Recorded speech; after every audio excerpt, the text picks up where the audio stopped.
হলিউডের জনপ্রিয় অভিনেতা লিওনার্দো ডিক্যাপ্রিও আবারও ফিরেছেন আলোচনার কেন্দ্রে। টাইটানিকের মতো ঐতিহাসিক সাফল্যের পর কেটেছে বহু বছর। এরপর ২০১৯ সালে মুক্তি পেয়েছিল তার অভিনীত comedy drama once upon a time in Hollywood. Quentin Tarantino পরিচালিত এই সিনেমা বক্স অফিস থেকে আয় করেছিল প্রায় ৪০০ মিলিয়ন মার্কিন ডলার।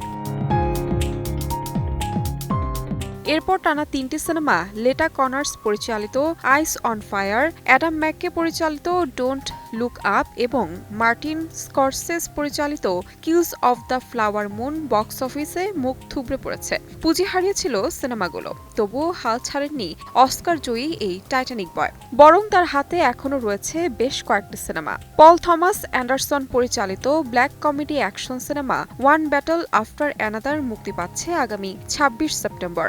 ধারণা করা হচ্ছে এই সিনেমার মাধ্যমে দীর্ঘ সাফল্য খরা কাটিয়ে ক্যারিয়ার নতুন করে চাঙ্গা করতে যাচ্ছেন আমেরিকান টিনেজারদের রোমিও লিওনার্দো ডিক্যাপ্রিও। এ সিনেমায় তার সঙ্গে অভিনয় করেছেন শন পেন, বেনিসি দেল টোরো, রেজিনা হল সহ অনেকে। সিনেমায় মুখ্য ভূমিকায় অভিনয়ের জন্য ২০ মিলিয়ন মার্কিন ডলার পারিশ্রমিক নিয়েছেন অভিনেতা। ২০২৩ সালে প্রাথমিকভাবে সিনেমাটির কাজ শুরু হলেও পুরোদমে শুটিং শুরু হয় ২০২৪ সালে। সিনেমার প্রাথমিক নাম ছিল দ্য ব্যাটল অফ পাকটন ক্রস।